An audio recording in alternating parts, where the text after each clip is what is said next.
Port Road, Letterkenny, or visit mcginleysfurniture.com.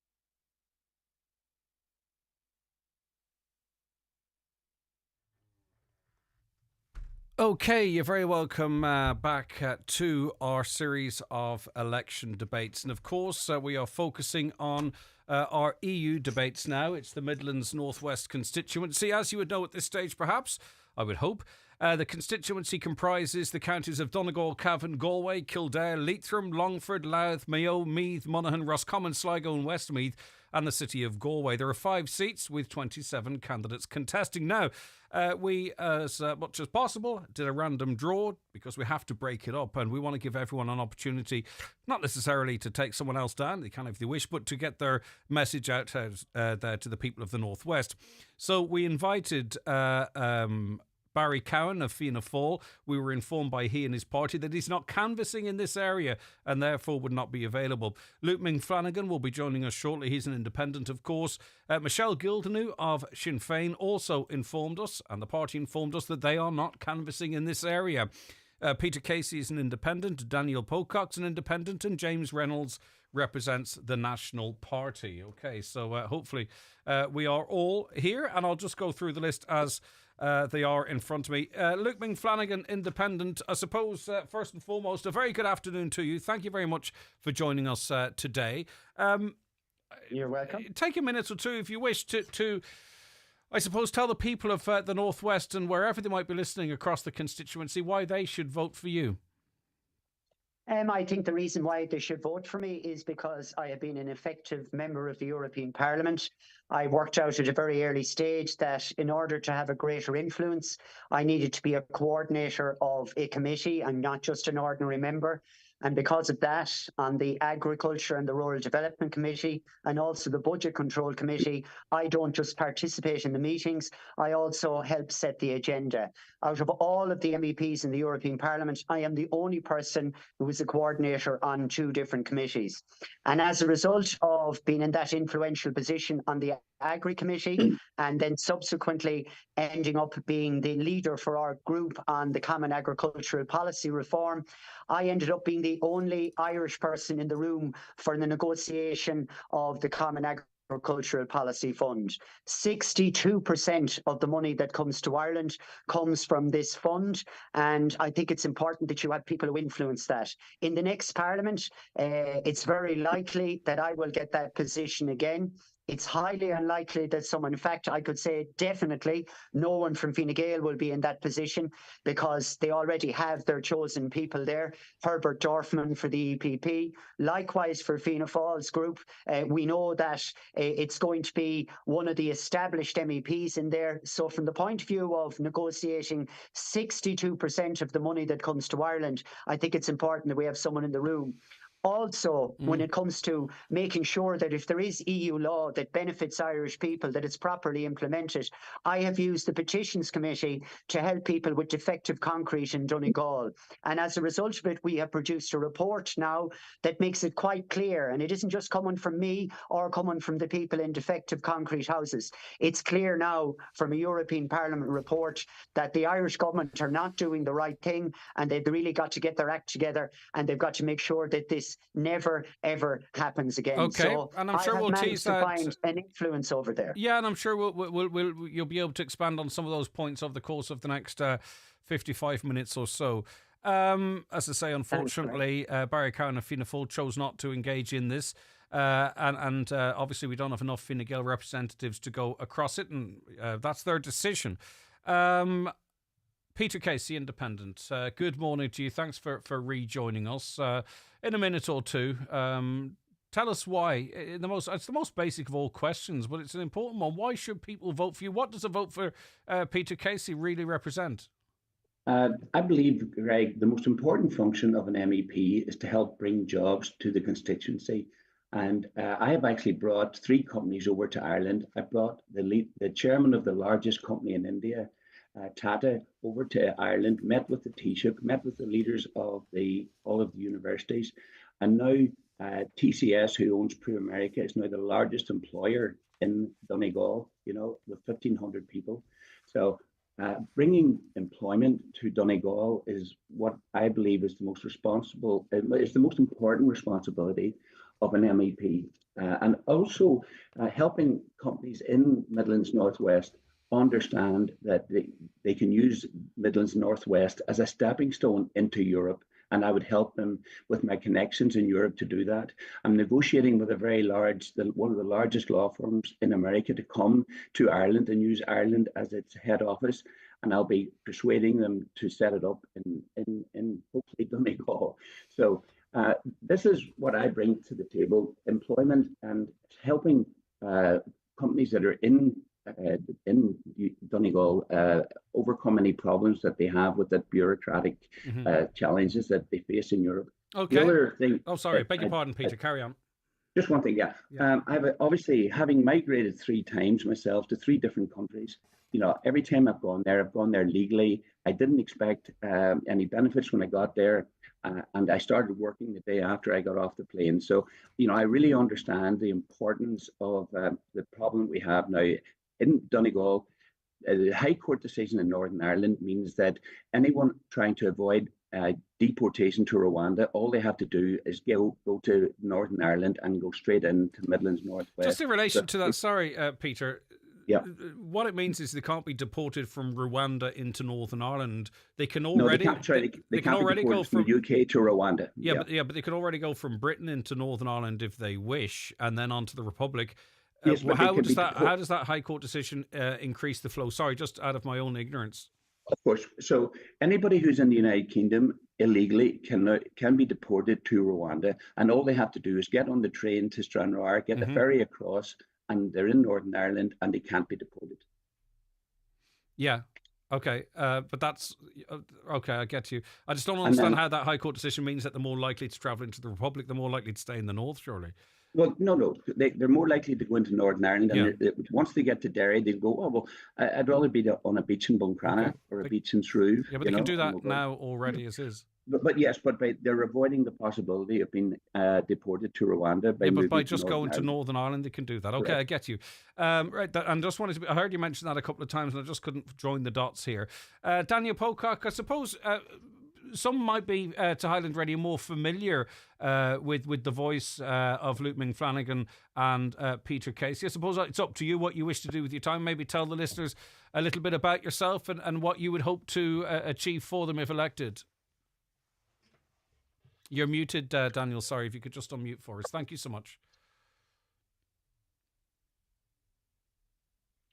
All right, I might come back to you, Daniel, if that's... Hello? Yes, go ahead, Daniel. Yeah, continue.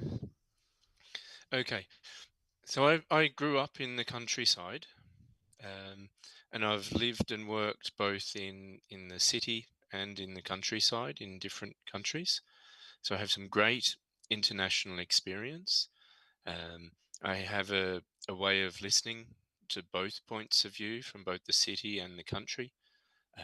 I've worked with a lot of non-profit groups in the left, so I have a good understanding of the environmental issues and climate challenges, but I also have a lot of business experience, and I understand, for small businesses in rural areas, things are tough right now.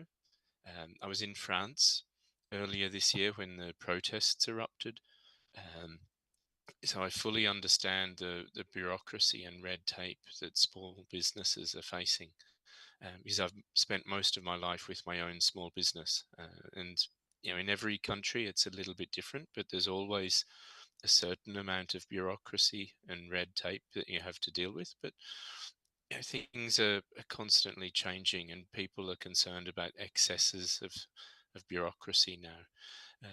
Looking at some of the challenges we've seen in the news recently, with the effect of social media and mobile phones on children and education, I think this is a growing issue. There are some districts around Ireland where they've decided to block access to those devices. A lot of my industry experience is in that area, so I can bring a lot of experience to that. The governments at both the European level and the national level are just beginning to think about artificial intelligence. It was just in the news yesterday that 1 in 3 jobs is at risk from artificial intelligence. I mean, I had my first project in artificial intelligence during my undergraduate degree. So that was in 1999. This stuff is not new for me. And ultimately, if you're not happy with the solutions you're getting from the parties that you have in power, then you need to broaden the your choice of candidates. You have 5 seats now for Midlands Northwest, so people could choose a mixture of candidates with different backgrounds and skills to work together. I'm really impressed with the other. So, are you saying people should candidates be I've met. strategic in how they vote then? Oh, definitely. Yeah, definitely look very carefully at the candidates, because there are some people who haven't shown up to any of the hustings. They haven't told us their positions on a range of issues. Some of the things they're saying are quite scary or simplistic. So when people talk about closing the border, I find that quite scary. Yeah, and do you know what we It's might do is that I think that might come up as a general conversation point, if I could be so rude.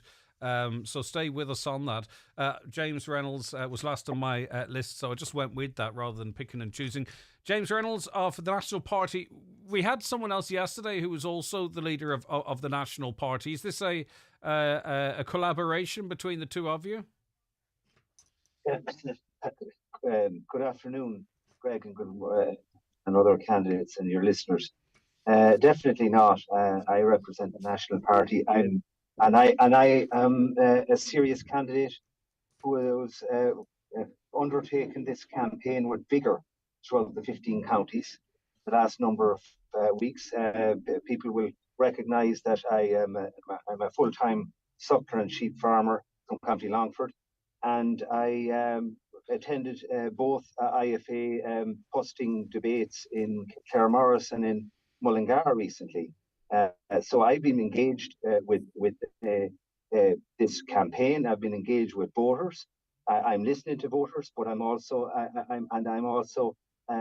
pushing the issues that other candidates are afraid to mention, namely the immigration crisis that we have in this country, namely the fact that our CAP budget has been frozen for the last 20 years, that rural Ireland is under attack, and that 80% of our laws emanate from Brussels and are simply transposed very lazily by our own parliamentarians to Irish law. I want to change that. I want to be part. I believe that I represent change, radical change, and I represent a fresh approach to politics in this country. And I also believe that it never was it more important that we sent the right team of MEPs to represent us in Brussels. Never, because so much of our laws emanate from Brussels. The Common Agricultural Policy there's going to be a review of the existing CAP between now and 2027. That's going to happen in the next Parliament. I want to be part of that, and I believe that if I'm part of the right-wing surge that's going to sweep across Europe, and wouldn't it be a great pity if it didn't happen in Ireland, where we see the tractors clogging up Berlin and farmers taking to the streets in France and Belgium, and we have parties, and I've met them, parties of the right from France, from Italy, from Poland, from Hungary, from Estonia, for all over, Okay. and they're going to make gains. And wouldn't it be? If I won't be isolated. If I'm elected as an MEP for Midlands Northwest, I will not be sitting on my own over there. Okay. I will be part of the Identity and Democracy group in the European Parliament. I intend to punch above my weight and use that influence for the betterment of the constituency of Midlands Northwest and this country. Luke Flanagan, do you anticipate that surge of right-leaning politicians, and are you of the view that would be positive for Ireland? Look at who knows what the electorate will decide, but what I do know is that I work with all groups over there, and I look at the ECR, and I look at a man called Bert Jan Thiessen, and while politically he wouldn't swing in my direction on many things, he was actually a very good help. when it came to getting a footnote put into conditionality on the new cap to guarantee an agricultural activity on peatlands up until 2027. So I wouldn't be sorry to see him get re-elected. Wouldn't agree with him on everything, but I have worked well with him in the past. But who knows? I'm not in the game of making predictions, but who knows the way this election will go. Is it a concern you would have, or something you'd welcome? Well, it would be a concern if it means that we have people in there, basically from the right wing, who actually generally don't agree with the idea of having a fair cap from the point of view of having an equal distribution. I did see them fight an awful lot to maintain the very, very big cap payments, and from the point of view of being constructive, I don't necessarily think it would be a good thing. Peter, Casey, how would you see yourself aligning yourself? Would you categorise yourself as part of a surge towards more right-leaning politics?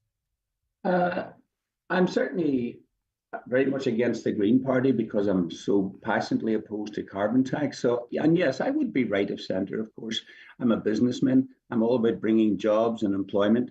So that's what I would be obviously more right. And I also believe we need to really protect our sovereignty and protect our borders. You cannot be a sovereign state if you don't protect your borders. So, I suppose, yes, I would be right of centre, certainly not left of centre. Now, just in relation to the top issues that you've highlighted, i.e. job creation, and you're talking about bringing people to the region, what you might deliver. Do you need to be an MEP to deliver that? I mean, do you see a function, the function of an MEP? As I say, you seem to be actively doing that as not an MEP already, according to your own... I looked around, I walked around Buncrana this morning, and you look at Fruit of the Loom, and it's, it used to employ 2,500 people and it's empty. So we absolutely need, if we want to keep our young people from leaving, there has to be employment opportunities if they don't see that there's a future there. And that's the tragedy of the Fianna Fáil, Fine Gael governments, are that, young people now feel that there's no future. They don't feel they'll ever able to buy a home, and they go and leave Australia. My son's a doctor in Dublin, and he said half of his class have left and gone to New Zealand. So we're losing our talent. We're losing our young people, and we're losing them because they don't see that there's a future in rural Ireland. But do you feel that's the role of an MEP, or do you feel maybe you'd be better served as a TD trying to address some of those issues? No, I think on the bigger stage, bringing companies from America, for example, and I've got so many connections in America with large companies, so many connections in Europe. I believe I could help be an ambassador for the constituency and be better placed to do so as an MEP rather than as a TD. Is that the function of an MEP as far as you see it, Daniel? I mean, every member of Parliament has a responsibility to informally engage with their community, to make the community stronger, and they can do this in a whole range of different ways. And then you've got the formal responsibilities that we have, engaging in the Parliament itself, engaging in the committee system, scrutinising the things that are submitted to committees, and trying to get topics on the agenda in the Parliament. So looking at those two things, looking at the informal side of what an MEP does, I think a MEP is welcome to spend their time on anything that they think is important in their community. A lot of MEPs, a lot of politicians in every level of Parliament work more hours than they're contracted to or expected to. Some work less. I think we had the case of there's a guy called Clive Palmer who's a lot like Donald Trump. He attended Parliament 3 times in Australia, and that was it. But most politicians do work more than the minimum number of hours, and they're free to spend some of that time as they see fit. And I certainly intend to do that if people vote for me. But on the other hand, there's also the the obligation to spend the time on the issues and the regulations and things that come up at the European level. So these are the things that are standardized across different countries, things that raise conflict between the different member states. So we're speaking about the distribution of agricultural funds, for example. And each of these things needs to be scrutinized in a lot of detail, because a law that works well for large farmers in Germany or France might have holes in it that are harmful for small farms in Ireland or other small countries. So the larger countries like Germany, France, Italy, and Spain, they have a lot more representatives in the parliament. So we need people who can, because we have a much smaller team, and we need people who can see very quickly when there is a flaw in one of those regulations that is only going to affect us. Yeah. Okay. Listen, a lot of people want us to ask. There's a lot to get through here, but just in terms of immigration, and people are framing it in different ways as a crisis, something that needs to be stopped, or whatever it might be. Luke, Ming, Flanagan, what is your position, I suppose, on immigration and the EU Migration Pact, and how that might either have a negative or positive influence on this country? Yeah, well, I voted against the Migration Pact, and the reason why I voted against it, because ultimately I don't think it'll work.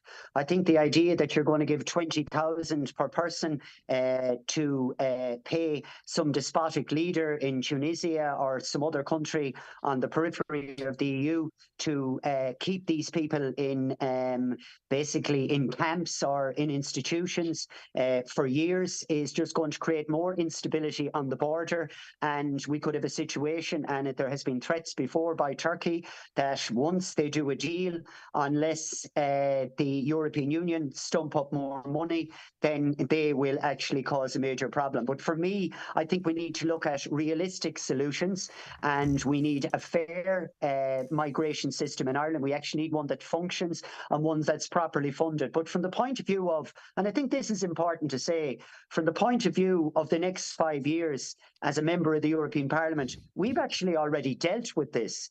This has gone through the Parliament, and now it's down to national governments how they implement it. And over the next 2 years, civil servants will be sitting down and see how this works. But for me, in the next 5 years, the biggest thing I can do on this issue so that people can actually stay where they originally came from, where they would like to be, in the comfort of their own homes, in a place where they're well used to living, no more than my brothers and sisters who went to London. Ultimately, they wanted to be back in Roscommon. The big thing that we can do is we as MEPs can fight these trade deals that Europe has, which means we export 162 billion euros worth of weapons into war zones every year, creating chaos and making it impossible for people to live here. But also, and this is a suggestion, and this is what I think the state should do, and I said this at the beginning of the horrific Russian offensive against the Ukrainian people, I said, if Ireland was to take in Ukrainian refugees, then it should be the richest in society who pay for it. People like me who are on ridiculous money like 108,000 a year, people like TDs, big business people, they are the people, and we are the people who should be paying for this, because ordinary people in Ireland don't have a cent left in their pocket. And if we want to do this, then the richest should pay for it. Okay, I hear this suggestion that we close the border. Yes. The idea of closing the border is not actually possible. Anyone knows there are any amount of routes to get across the border, and if that's your suggestion, well, it's not going to work. So our suggestions have got to work. Peter Casey, come in there. Yeah, I'd like to ask Ming, how many jobs has he actually brought to Donegal? You know, I mean, I don't think he's probably brought any jobs to Donegal. But when it comes to, okay, off you go, Ming. Well, from the point of view of bringing jobs to Donegal, what I have done for the farming community is make it more viable for those on the lowest rates to actually survive. An amendment that I had passed in the European Parliament means that those on the lowest Answer the question, Ming. How many jobs? Well, I am answering the question. Just 1 second, Peter, please. You're not chairing this meeting, okay? I have made it more viable for these farmers to survive. 4,656 farmers in this county will gain between 25 and 50% in their single farm payment per hectare.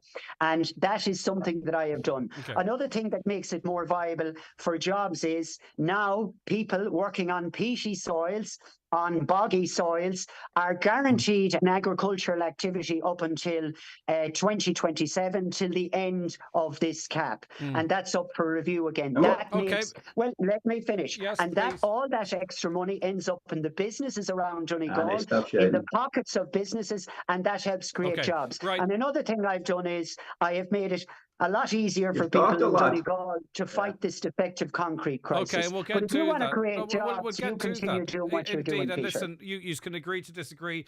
And Peter's probably talked about direct through companies, and you're talking about supporting jobs and having an environment that promotes job sustainability and creation. On the issue, and that's what an MEP can do. Yeah, but Peter might be talking about a different providing jobs in a different way. Peter Casey, should tell that to the people who've people have had to migrate because they couldn't get a job. Yeah, just in relation to immigration and our realistic response. What do you believe it should be? And I'll get to, I'll of course get to James next, and then Daniel on this.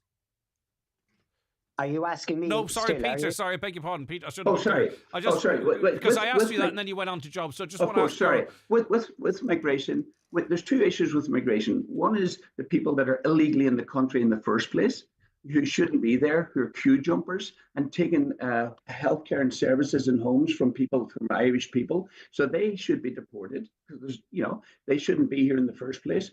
And then you have to have a policy to stop people coming into Ireland illegally. And the only way to do that at the moment is to have our migration policy 100% aligned with the policy of the United Kingdom. So whatever their policy is, that has to be our policy. Because if somebody comes into Bristol or Belfast, Cork or Cardiff, if they have to go through the same fair evaluation process to assess the validity of their asylum status. Is the English system, the British system's a basket case.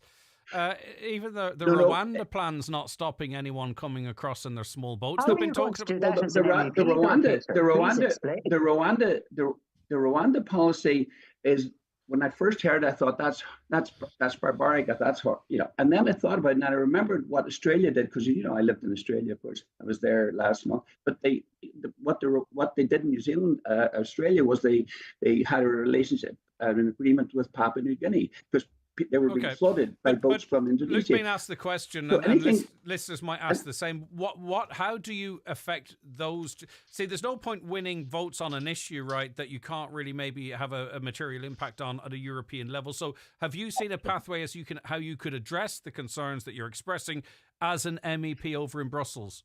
As an MEP, you are a microphone. You're a microphone to influence people. You can get into the parliament and influence other people to have common sense policies towards migration.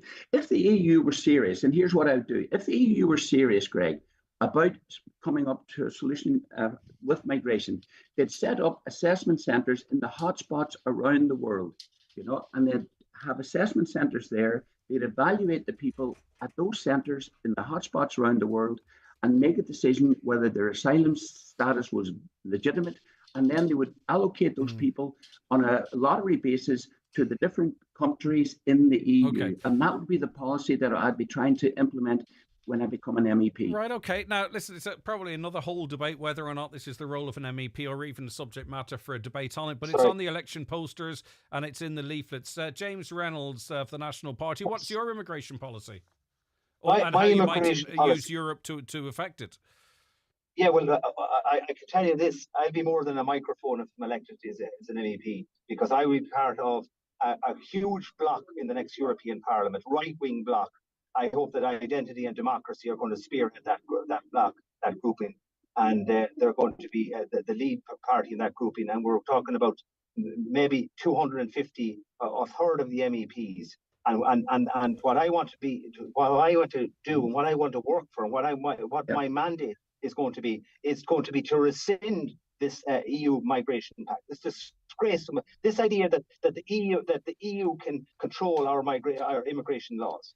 in other words, and also force us that if we don't take in immigrants, so we have to pay the EU about 20,000 per migrant, 20,000 per migrant of taxpayers' money. We're being bled to death here.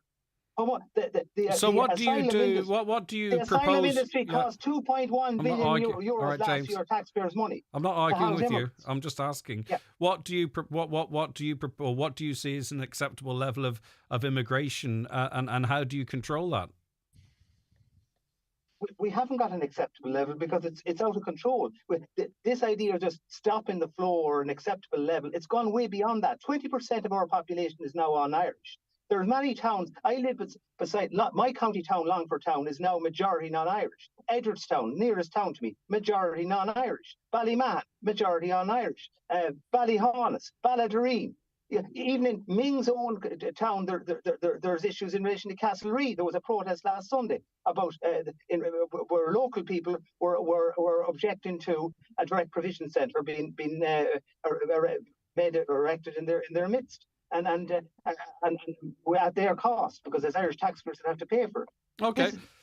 Irish people, 75% of people of voters in polls have said this is number one issue. This has to be addressed, and it's linked to the housing issue because we'll get you to cannot solve the housing issue if you have open borders and you have mass immigration. Daniel, I'll bring you 100%. in. I'll bring you in a second, Daniel. Just one quick question to you, Luke. What do you say to your constituents who maybe share, and many of them may well share, James Reynolds' concerns? I mean, you've seen the I mean, you can't say to them, look, I'm going to concentrate on something else for the next 5 years. They'd want an answer from you. And what is that answer? I didn't say that, but the reality is for the next 5 years, we will not be dealing with this in the European Parliament. It will now be down to national parliaments to work this through. And I think it's better to be honest with people instead of saying we'll close the border that's unclosable. Like, obviously, that can't happen. What I have said is the most sensible solution is we stop as the European Union making it impossible for people to live at home by exporting 162 billion euros worth of weapons. We are going to see people fleeing Palestine who need to come somewhere. This is happening in your watch, Ming. You've been there for 10 years. It's not that they want to leave Palestine. It's that 30% of the weapons being sold to Israel at the moment that are blowing up men, women and children are coming from the European Union. So from a realistic point of view, the best thing we can do is make sure that those trade deals don't allow for it and that European Union countries wake up to the fact that we are creating instability all around the world. And after that, that's basically the way I look at it. And it was brought up about an element in Castlereagh. Well, I'll tell you about some of the elements in Castlereagh who were protesting. They got on Twitter and abused me about the fact that I've been diagnosed with autism. They're not the type of people I want representing us. Okay, You've been Daniel, diagnosed, it's been silly, Ming. Daniel Pocock, just your views, and sorry to come to you last there, just on immigration. If you feel it's part of the debate, it's completely up to you. Take the time as you wish. Yeah, this is a fascinating topic. It's been forced on us now by external forces, by Vladimir Putin, by Rishi Sunak, by Andrew Giles, who's the Australian Immigration Minister. At the end of 2022, Andrew cut the visa process for health workers to just 3 days. And in the following year, in 2023, the number of Irish healthcare workers leaving to Australia tripled. So that's a decision made in a foreign government that has had a huge impact on emigration from Ireland. So immigration and emigration go hand in hand. Now, I've known Andrew Giles since student politics, and during the campaign, I'm going to publish a few curious news cuttings from student politics. But I can't influence what goes on in countries outside the European Union. From the European level, we have some very important questions to ask. The immigrants move across Europe from east to west, and it would be fair to say that every country is trying to cherry pick some of the most talented and educated and healthiest migrants for their own economy. And a lot of those people have already found a place to settle before they ever reach Ireland. So that's very uncomfortable. So the benefits of migration are not shared equally. Migration brings a lot of benefits. When Irish people go out in the world, is that not the we give argument a for lot of the Migration Pact, though, that it is a fairer distribution of migrants across the EU? Not there's more to it than that, but so would you be in favour of that pact if that was its goals? I think what I'm in favour of now is trying to understand the problem a lot better, trying to measure just who is coming into the EU as a whole and where they're settling, how many of these people are educated and to what level, and then looking at how they're being distributed. So if we just talk about the number of migrants, and if we don't talk about the value that each person brings, and if we just talk about the number of beds they require, then we're missing a lot of very important information. So I'd like to see a lot more data about those things before committing to solutions like what is in the pact. James Reynolds of the National Party. There's a very significant meeting this evening on fishing. Obviously, It's a very important industry in Killybegs, but also in Donegal. And I'm sure there's plenty listening would be very interested in all four of yous views on what you would. I mean, we recognise the problems, okay, but I think what they want to know tonight is what actually might you do if elected to address those problems. Well, as I said, if elected, I bring a totally radical approach, a totally different approach. I certainly wouldn't be going to dealing with this issue from the point of view of doing trying to mitigate the worst from happening and trying to have a minimalist approach, which is what most politicians do. Because they say, especially because of the aftermath of Brexit, Irish fishing trawlers now have been they've been deprived of the access to British waters, because they're no longer part of EU waters or whatever, which actually compounds the injustice, where because of the Fianna Fáil had mismanaged and recklessly, they were so desperate to join the EEC without properly negotiating proper terms to defend the fishing industry during our accession talks back in 1972 before we joined. That the issue was we gave up we agreed to the common fisheries policy. We gave up our fisheries worth over 250 billion euro to this economy. We sacrificed our fishermen. So what would you do? Again, I think yes, go ahead. Yeah, and I'll give everyone a fair whack. Go ahead. Yeah, look, I have been following this issue for the last few years more closely than I was initially. I've got a position as a substitute on the Fisheries Committee, and I have someone working with me on that. And what I have discovered is that, okay, yes, undoubtedly, we should have a bigger percentage of the quota out of the whole of the European fisheries field, but we don't. And as an MEP, I would love to have an influence on that. And we do bring it up in the Parliament, all right.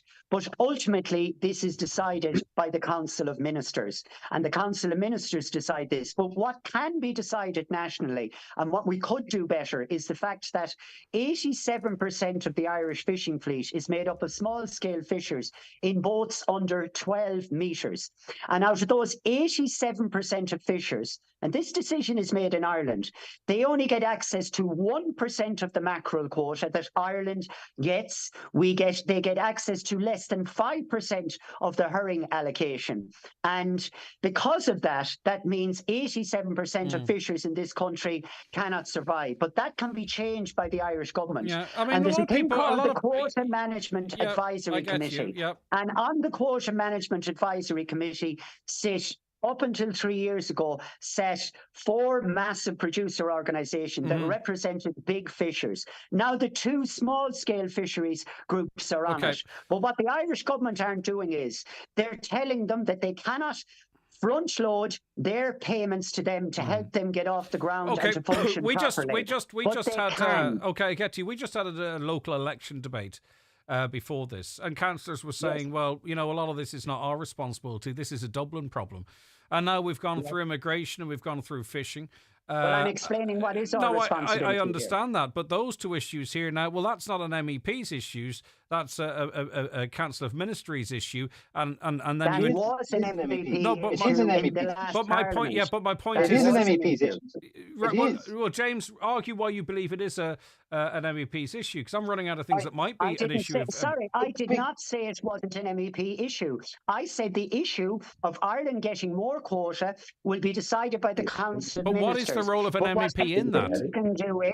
MEPs can do is make sure the Irish government looks at Article 17 of the Common Fisheries Policy, which means that they could give more quota to the 87% of fishers that don't have it. Okay. And as an MEP, I have a role in highlighting that and actually informing your listeners today that actually the small-scale fishers are being thrown overboard by the government, not by anybody else. James Reynolds, come back in there before I bring Peter and Daniel back in.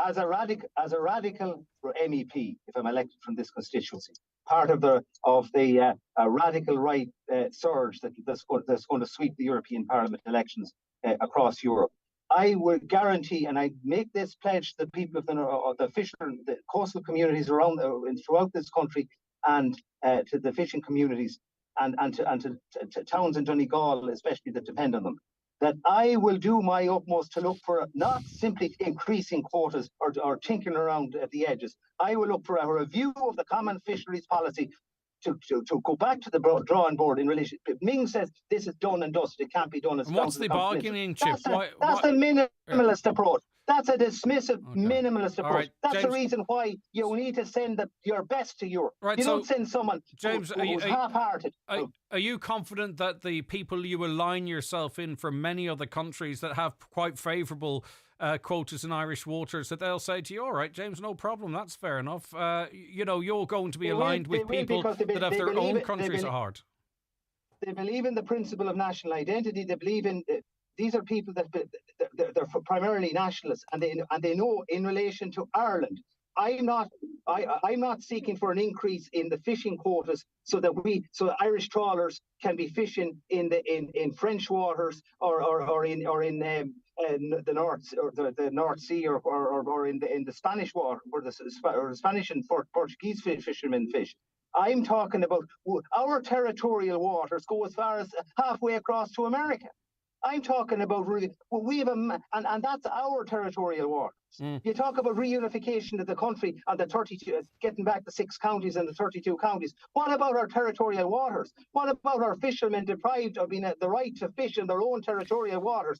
And as someone who's a nationalist, I believe in Irish sovereignty, Irish sovereignty, and Irish borders. Do you know where Irish borders begin? Halfway across the Atlantic. That's where where our fishermen need to be supported out there, and we need to have a proper navy out there to defend and support our fishermen to prevent foreign trawlers from stealing our fish. All right. Okay. Well, that's your view, Daniel. Greg, we need a decent minister for fisheries to actually fight in these negotiations. I don't disagree. We should have far more of the quota. We have far more fishing grounds than we're allowed to fish in. We should be able to, but it is the minister who decides this. But from the point of view of small-scale fishers, and I quote IMRO, we would especially like to acknowledge the work and support of Luke Ming, Flanagan MEP over the last 5 years. Peter Casey, come in here. Sorry, right.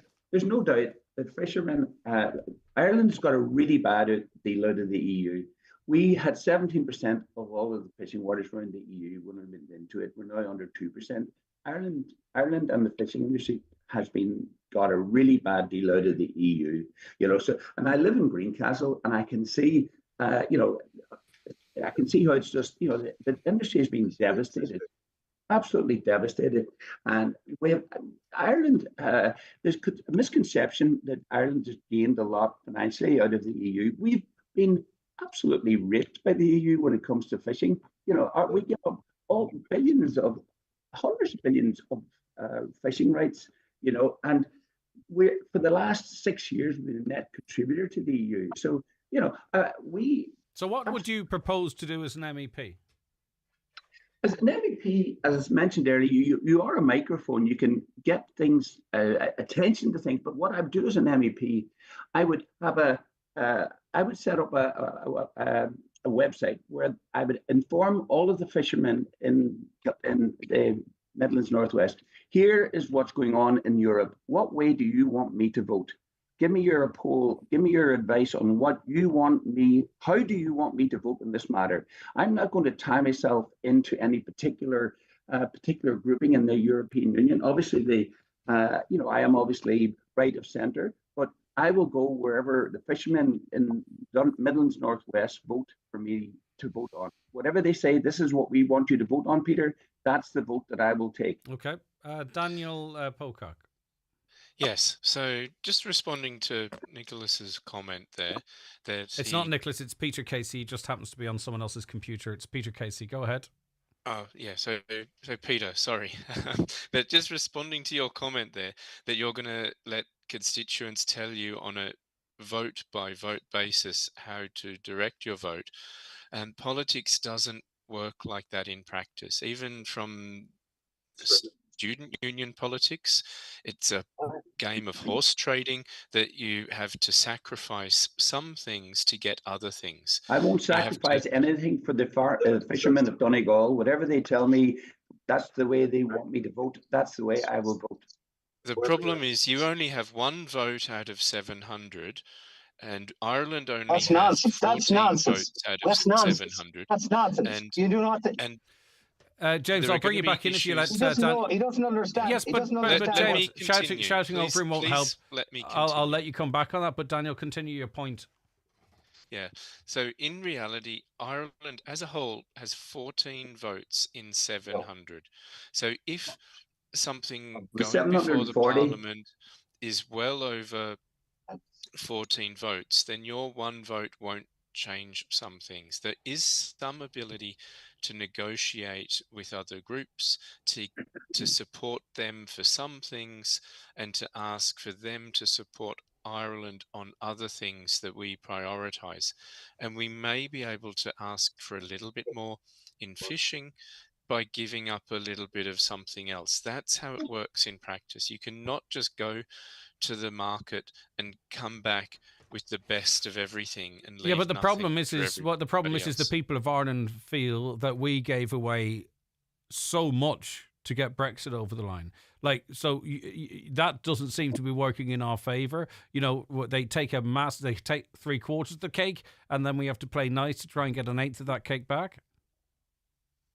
No, there's a lot that has been unfair to Ireland. Like, as I said already with immigration, I think a lot of countries are cherry picking the best immigrants or the most educated and healthiest people. That's exactly what happens in Australia, Daniel. Yeah, that's what happens in Australia. James, you want I'm not hiding it. But I'll bring you back in. But James, you wanted to fundamentally, and you've made that whole point about the cherry picking. James, just briefly. I just want to briefly say this. This idea that we're only electing one MEP who was only the voice of one out in Brussels, that's nonsense. That man doesn't understand how Brussels works. I want to be part of a group. I believe I'd be part of a group of 250 right-wing MEPs. Yeah, but James, maybe you didn't hear him. James, maybe he didn't see it. He says the 14 votes, you have to work with others in give and take. Vote with them. I won't be working. Vote with... Do you think I'm going to be working? Will Ming Flanagan work with me? Good question. But you're going to work. Yeah, but you're going to work with a whole plethora of the right wing takeover. You said. I presume you'd be strategically voting. But Greg, you said about working with the other colleagues on the other 14. The other people that are already there. They're the problem. The incumbents have sat up. What has Ming Flanagan has been an MEP for 10 years. What has Ming delivered for his constituency? What has he delivered for fishermen? What has he delivered for farmers? He mentioned that at the what has he done? Well, he mentioned that at the top of the show. So you're just giving him an opportunity to repeat that. I tell you what. Well, let me just say this. He's delivered a beggar your neighbour policy of convergence in relation to that common agricultural policy, which make every farmer poorer. I know he's talking about his reforms that he supports and he champions, putting money in farmers' pockets. Do you realise that the average single farm basic payment, BISS payment, is less than 75% of the payments are under €10,000? Do you realise also that he's talking about championing the smaller man? Under the current system, the bigger payments, the top payment is capped at €65,000. 65,000, and you know what that is? And that's based on at some stage. Can I come back in? Yeah, James. Let me finish my point. If he finishes the point, then I can let you have your time. Right. James, I want to finish this point. The point is briefly that 65, those farmers, those elite farmers that are with sofa farmers that are in receipt of 65,000 in payments those payments are based on the same base years, 2000 to 2002, that Ming should be familiar with, that includes the foot and mouth year of 2001. Understood. My policy is to update the reference period, James. and so that the payments follow the active farmer and get rid of convergence and strip out the wastage in the common agricultural policy where it has been captured for the green agenda, and also the money that's been devoted to the migration pact, and redirect those funds toward the farmers that need it. James, I'll give you a really good run there. James, I'll give you a really good run there. And Peter, I will come back to you and Daniel, but Luke has been waiting quite some time to come in there. So Luke Ming Flanagan. Yeah, you were talking about the size of the cake when it came to fisheries, and we know what the size of the cake is. I prefer if it was bigger, and I think we need to look at the people who have caused this, our government, not MEPs, and you're letting the government off the hook when you're pointing the wrong direction. But with the cake that we already have, and I'll say it again, we need that cake divided up far more evenly among small-scale fishers. And what I have been doing is working with IMRO, the Island Inshore Marine Resource Organisation, trying to get them funding as producer organisations. And I have been involved in an opinion in the Fisheries Committee that's now calling for the recognition that financial impediments in some member states are creating difficulties, especially for small-scale inshore segment fishers. What the Irish government is telling these people is that as producer groups get together to give these small-scale fishers more power, the Irish government is telling them they cannot fund them up front. They can't fund them up front to get involved in more marketing activities to help them get more money for their fish. They're telling them it's not possible. They're saying Europe won't let them. Europe is not stopping them doing this. This is happening in other countries in Europe, and the Irish government could fund these up front. And as a result of this opinion that I have had produced, now it has been proven to the government that they can actually do it. And what would help here is if people in Ireland, TDs and members of the government would actually do this. I've been working with small-scale fishers, and I think they need a bigger percentage of the cake, because 87% of fishers getting 1% of the mackerel quota, less than 5% of the herring quota. We can change that, and we should change it, and I support that. Peter, Casey, you wanted to come back in there, please.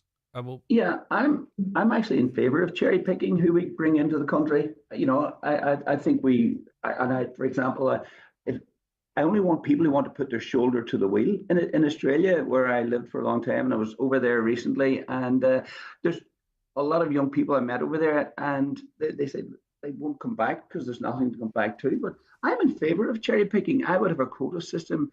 People want to come to Ireland. They, like in Australia, you know, they don't let people in without you have to get your TB test. I don't want any criminals coming into Ireland. Anybody who's got a criminal record, don't even apply to come to Ireland. We don't want you. You know, so I don't think there's anything wrong with being selective of who you allow to come into your country. I'm totally in favour of it, actually. That's fine. But what about the fishermen? Have you finished your point in relation to that? Back to immigration? Well, I've said the fishermen have been screwed completely. You know, their quota went down from 17 to 2%. The question is, why is the Irish government, for example, through the Irish Strategic Investment Fund, why are they the largest shareholder in Green Isle, who is a company that goes out and fishes and then comes back and packages the catch fish up in Alaska, package it in Poland, and ship it over to Ireland and call it Donegal catch?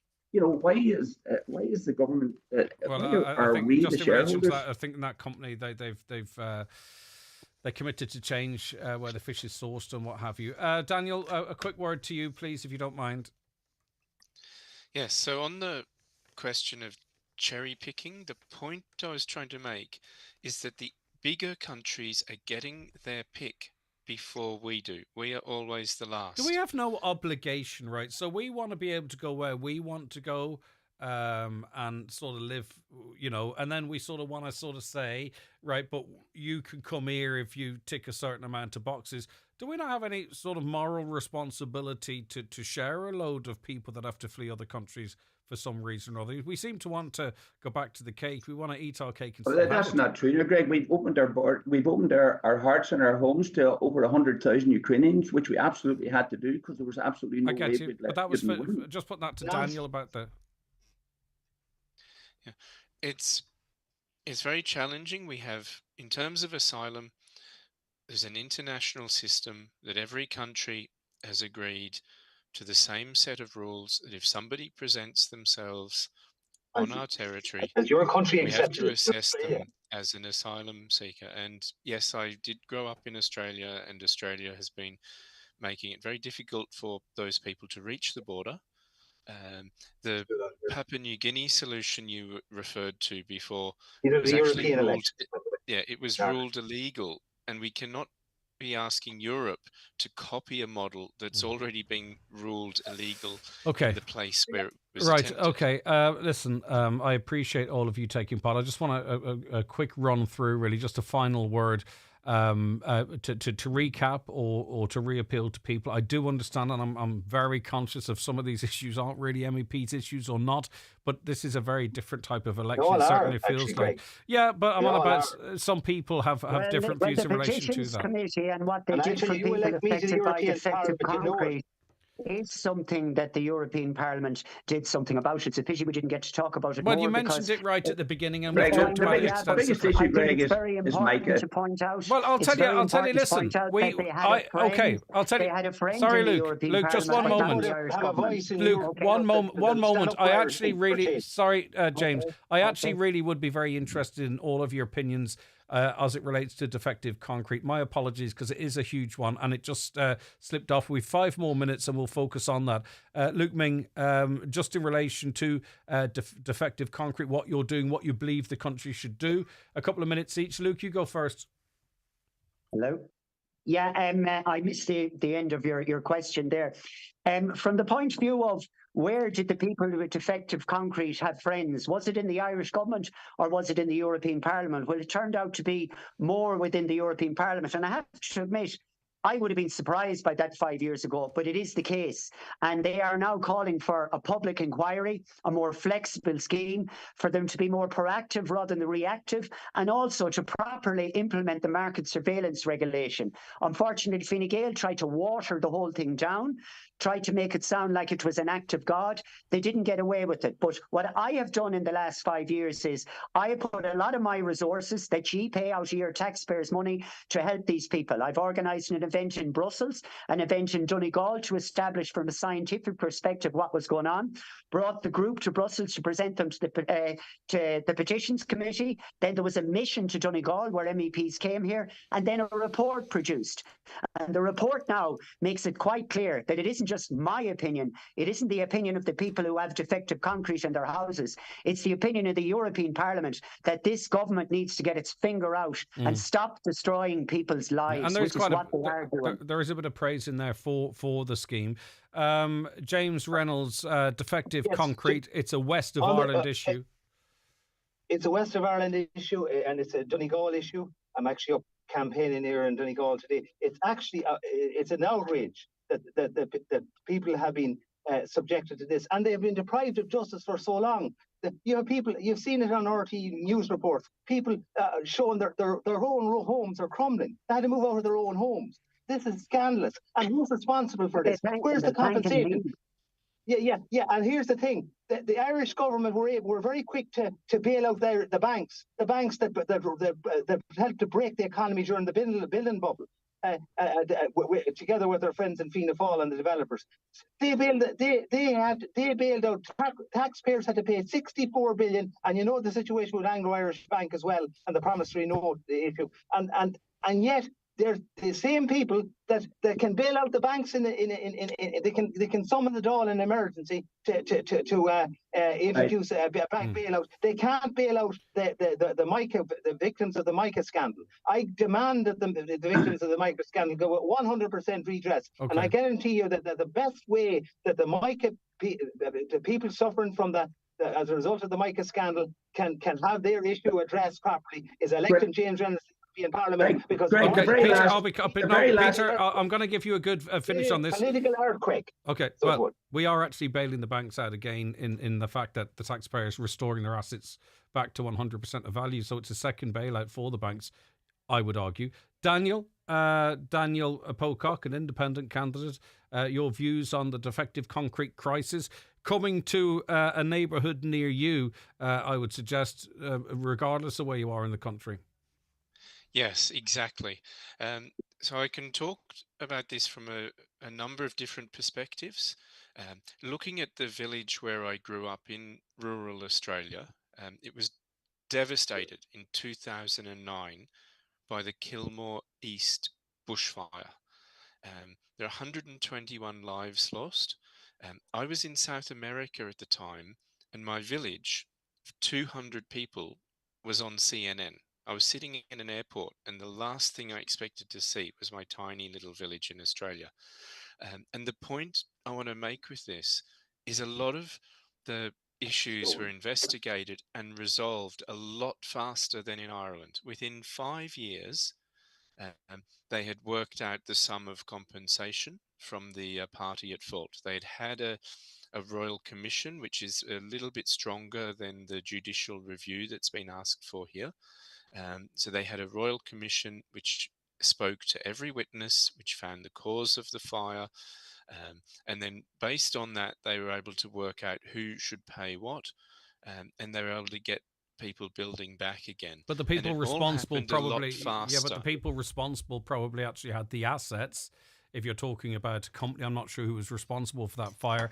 They had the actual assets probably to most likely, presumably, to compensate the victims. We don't have that situation here. We have an insurance industry that's turned its back on homeowners. We've got a banking industry with a very vested interest in this that turns their back on it. And we have legislators and those responsible with oversight who didn't do that, and they're not culpable either, it seems.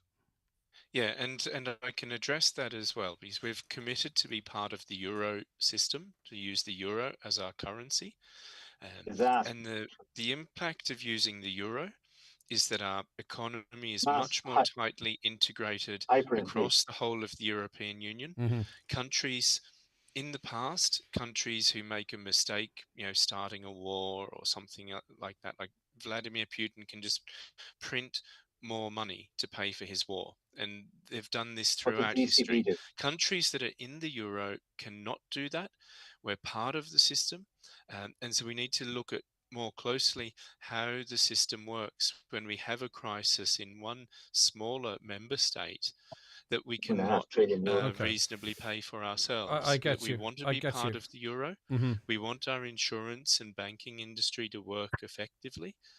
But none of it does. But if we have a problem like this, either in Ireland or in any other small country, how should that be addressed? Well, maybe if you're elected, you can push that agenda in Brussels. Lastly, and thanks to for your patience, Peter Casey, a couple of minutes to you, and that's where we have to leave, I'm afraid. Greg, the very last thing we need, to tackle the Mica crisis is to have Ming's inquiry, or to have European MEPs coming over in a junket to Donegal. What we need is Sinn Féin to change their policy to 100% redress for everyone. 100%. Everybody who has a home, whether it's a home or whether it's a primary home or whether it's their investment property, they paid their stamp duty, they paid the VAT. Everyone deserves 100% for Mica and affected blocks. So it's a simple 100%. Okay, guys, listen, I do appreciate it. These debates remotely are what they are, and also too when we have candidates that pick and choose what areas to canvass, and it can leave it a little bit skewed as well. But listen, the most important thing is that everyone got an opportunity to speak to the people of the Northwest, and hopefully everyone got their views across as best as possible. And we'll speak And to we you. learned that Barry Cowan doesn't care. That's interesting. Well, he's not canvassing in this area. Well, if he gets elected, he'll be meant to represent this area, so he should have bloody well been here. I was just giving anyone else an opportunity to jump in there if you wanted. No, listen, come here. I'm not. No, listen, I'm not going to encourage you. I was just saying if there was a gap there, take it. All right, gentlemen. Thank you very much for your time. All right, it's been nice talking to you all. Take care. Nice That was Luke, Ming, Flanagan, Peter Casey, Daniel Pocock, James Reynolds, Michelle Gilden of Sinn Féin, also not canvassing in this area, so not available for our debates, even though we give people loads of notice. And Barry Cowan, as you mentioned there as well. But that's their choice. And the electorate can make up their mind from that as they will. Maybe it doesn't matter. Maybe they're going, well, I'm not voting for Barry, I'm voting for Niall anyway, or I'm not voting for Michelle, I'm going to vote for Mr. McManus. You know what I mean? I don't know. Maybe it's a good thing, maybe it's a bad thing. Right, that is our third European debate. Thank you so much for watching, or re-watching if you're watching it a little bit later on in the programme. We're back tomorrow morning from 9 on the 9 till noon show, and from just after 10 o'clock. Are we all tired of elections yet, or is our excitement just building? I don't know. But after 10 o'clock tomorrow, we will switch to the east of the county. We've got a very interesting panel to debate some of the issues, which are guided by what they say are the most important issues, and then by listeners as well. And that's why we're trying to get to where we're at. But as I say, this just feels like a very different election, and maybe that's just the way it is. Right, I hope you're enjoying it. There's going to be some that you really enjoy, some that are a bit meh, but that's just the way it is. Rejoin us tomorrow on the 9 till noon show from 9. After 10 o'clock, we have our next local election debate, and right here online, after 12, we have our penultimate European debate.